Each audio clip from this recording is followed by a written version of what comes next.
कूजन्तं राम रामेति मधुरं मधुराक्षरम् आरुह्य कविताशाखां वन्दे वाल्मीकि कोकिलम्।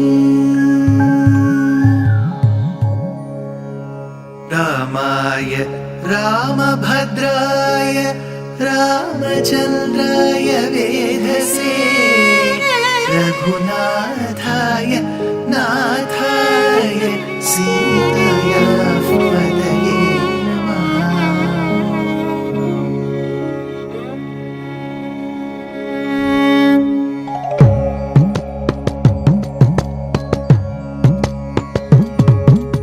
जयत्याश्रितसन्त्रास ध्वान्तविध्वंसनोदयः प्रभावान् सीतया देव्या परमव्योमभास्करः परमव्योमभास्करः।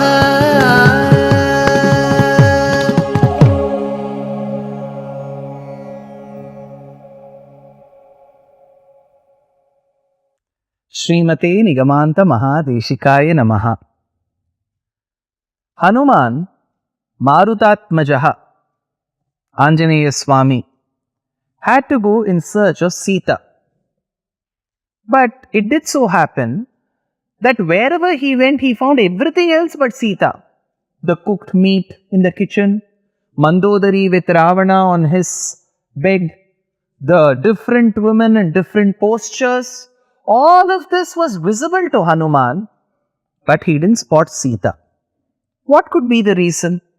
If you remember a few episodes before, I did mention that Hanuman, while starting his journey to Lanka, had clearly mentioned. He had prayed to his Acharya, Sasuryaya, Mahendraya, Pavanaya, Swayambhuve Bhutebhyaschanjalim Kritva Chakara Gamane Matim. He prayed to everyone but Sita Mata. Then he now feels that it is high time that I offer my obeisances, my namaskarams to Sita Mata as well. That is when he says, Namostu Ramaya Salakshmanaya Na Devyai Chatasyai Janakatmajaye Namostu Rudrendra Yamanilebhyaha Namostu Chandragni Marudganebhyaha. He offers his obeisances. On the other hand, Hanuman now feels, had Ravana done the beautiful act of bringing Rama and Sita together, it would have done so much good to him. Why is he separated them? Why is he digging his own grave? After saying all of this, paying obeisances to Mata Sita, he spots a Upavanam that he has never searched. It is the Ashoka Vanam. It is said, from his description, we understand that it had leaves which were silver and gold in color.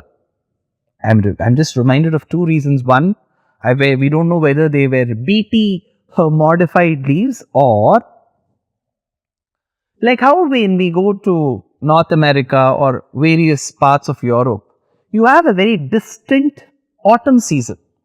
So you have something called the fall. So the leaves, the green leaves, the lush green leaves start changing colors. They become yellow, they become red.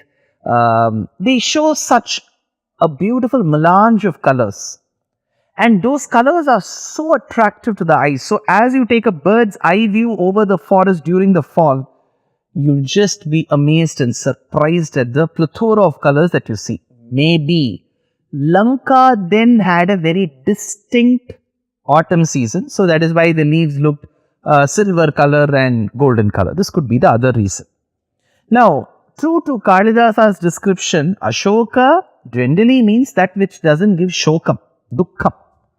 But the Upavanam was so much so that it would cause shokam if the counterpart was not there. For the man, if the woman is not there. For the woman, if the man is not there. Here it is Sita, there is no Rama, so there is shokam.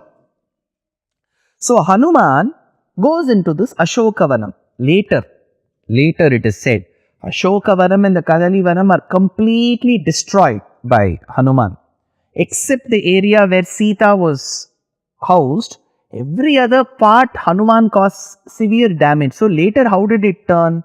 It looked, if you imagine Ashoka Vanam to be a lady, here comes a description. It looked as if the tilaka of the lady is erased. The lips are deprived of color because there used to be an age-old practice of applying color on the lips. The skin is bitten by nails and teeth. That is how, if Ashoka Vanam is envisioned as a woman, Hanuman turned that into. Here is a shlokam. Vidhuta keshi yuvatir yatha mridita varnika nipita shubhadantoshti nakai dantaischa vikshata tatha langula hastaistu charanabhyam chamardita tathaiva Ashoka Vanika prabhagnamiva padapa. So this padapa, all the trees in the Upavanam looked so battered. Let's get back to Hanuman. Hanuman, as he entered the Upavanam, he was in the size of a cat. So everybody was sleeping. He knew that nobody will take notice of him. So he quietly went and then saw a huge tree. The trunk of the tree, probably to go around, it will take a lot of time to do one pradakshinam around the tree. It was such a huge tree with such a huge trunk, with branches spread everywhere. Hanuman quickly climbed the trunk and went atop the tree. That was the Shimshupa Vriksham. Ito drakshyami vaidehim Ramadarshana lalasam Yate sascha dukkhartam Sampatantim yadrichaya. As Hanuman went to the top of the Shimshupa Vriksham, he started looking this way. But then he realized, will Sita be seated above the tree? Should he be looking like this? Shouldn't he be looking down? So instead of looking left and right, he course corrected himself and looked down. That is where he spotted Sita. Now what is Sita? Who is Sita? We know Sita is the daughter of Janaka, Janakanandini. She is Janaki. She belongs to Mithila, so she is Maithili. She belongs to Videha, so she is Vaidehi. She is Vishalakshi, Rama Dharma Patni. She is the daughter-in-law of Dasharatha. All that we know. But Puranas and our Purvacharyas treat her as the avataram of Sakshat Mahalakshmi. Now who is Mahalakshmi? Mahalakshmi is eternally the inseparable component of Parabrahman who is with Sriman Narayana. But in one of her Vibhava avatarams, she was born from the ocean. Lakshmi Kshira Samudra Raja Tanayam Sriranga Dhameshwarim. So while she was churned out of the ocean, we had various other possessions coming out. We had the moon, we had Varuni, we had Amritam, we had Kamadhenu, Kalpaka Vriksham, Uchchaishravas. So many of these were vishilding. For example, there is a vishilding Chintamani, there is a vishilding Kalpaka Vriksham, there is a vishilding Kamadhenu. They are all very vishilding. If you ask, it is said that they will grant. So there is a vishilding capacity in Kaustubham, in Chintamani, in Kalpaka Vriksham, in Kamadhenu. So what happened? All of this. So there is a majesticity of the Airavatam elephant. There is the flying ability, the way it runs of the Uchchaishravas, the horse. There is an intoxicating ability of Varuni. There is a curing capacity of Amritam. There is a coolness associated with the moon, Chandra. So all of them, we believe in Sanatana Dharma, were hidden in the ocean. So as the churning, the manthanam took place, each of them came out. But one of the greatest poets called Parashara Bhatta states, what you see coming out of the ocean were just the leftovers. So it seems the moon, Kalpaka Vriksham, Kamadhenu, Chintamani, Uchchaishravas, Airavatam, Amritam, Varuni, everything was there within the ocean. So Ocean King wanted to create somebody who is the quintessence of all of this. So he squeezed the moon. If you squeeze the moon, what will you get? It's coolness, because coolness is the ability, the quality of the moon. So he squeezed the moon, took the coolness from it, extract one. He squeezed the Kalpaka Vriksham, Kamadhenu, Chintamani. They are all wish shielding. He took the extract called as wish shielding capacity. That was the extract. And then he kept the leftover. He squeezed Varuni, the intoxicating ability of Varuni. He kept as the third extract. He squeezed the Amritam and got the extract called as curing capacity, increasing the longevity, that capacity, all that in the next extract.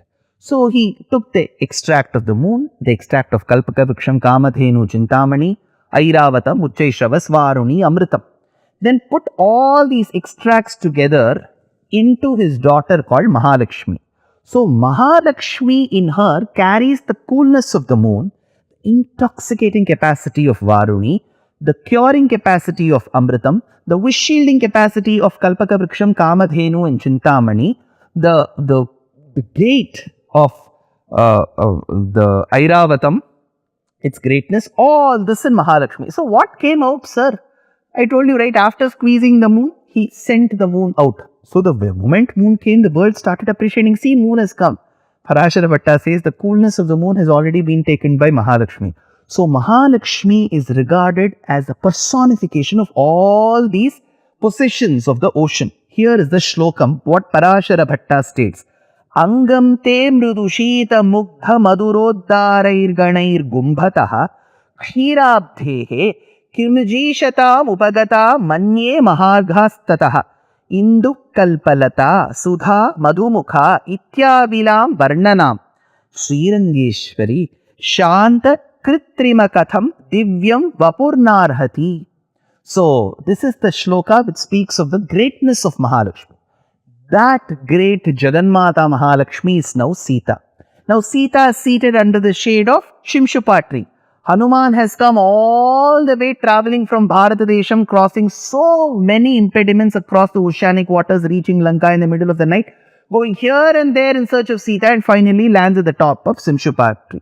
From the top of Shimshupa tree, this great, eloquent, devout Hanuman looks at Jagannmata Sita. Look, just imagine that scene. Here comes a list of shlokas, how Hanuman spots Sita in that state. What state is she? Valmiki states, Upavasa krisham deenam nishvasantim punah punah dadarsha shukla pakshadau chandrarekha malam mandaprakyayamanena rupena ruchira prabham pinadham dhumajalena शिखानिव विभावसोः पीतेनैकेन संवीतां क्लिष्टे नोत्तमवाससा सम्पत्तामलङ्कारां विपद्माम् इव पद्मिनीं पीडितां दुःखसन्तप्तां परीक्षीणां तपस्विनीं ग्रहेण अङ्गारक एव पीडितामिव रोहिणीं अश्रुपूर्णमुखीं दीनां कृशाम् आशनेन च शोकध्यानपरां दीनां नित्यं दुःखपरायणाम्. Her face was filled with sorrow, dukkhaparayana. Her eyes were so swollen after crying for hours together. She looked as if she had not consumed food for days and weeks together. It looked that she had not taken bath, so there was a layer of dust, like how the smoke covers the blazing fire while a havan is being performed. Her clothes look a bit worn out, dirty, because she has not had the time to take bath nor wash her clothes. So she has not had food. Remember, she has not had food. She's become very thin. Of course, there is a version which says that Indra came and gave her payasam. There is one insertion elsewhere. The commentator states, when Hanuman says that she looked as if she had never consumed food, then that version of Indra coming and giving payasam is false. He says, Atra upavasa krisham anashanene ityuktya Purvakandete Indradatta Payasashan Virtantaha Kalpita iti Tatraivoktam. It's a kalpitam. Somebody has inserted. It is not there. So the state of Sita is described. Now what was she thinking? She's so sad, eyes are swollen, she has cried, she has not taken bath, it looked like there's a dust over her. But what was she thinking? Why was she crying? Of course she's separated from Rama. But Hanuman, he took close observation of her. At times she was laughing, immediately she would cry. And she would laugh and she would cry. Why? To this, the Tamil poet Kamban says there could be three reasons. One, when Rama was offered the Rajyam, he accepted. Then later when it was taken back, he accepted. When he was asked to go to the forest, he accepted. So thinking of Rama's magnanimity, she must have smiled. But where is that Rama? I can't see him anywhere. She cried. Next, his Saushiliam, accessibility to Guha, made her feel proud. She would smile, and now he is not there, she would cry. The scene of Trijata, the Brahmana who took the cows despite knowing that there is no space in his house, that made her smile. Again she would cry because she is not next to Rama. So these are the reasons attributed to her little smile and sorrow by Kamban. But what else did Hanuman notice? Did he immediately go and introduce himself, or there was some inhibition there? More in the next episode.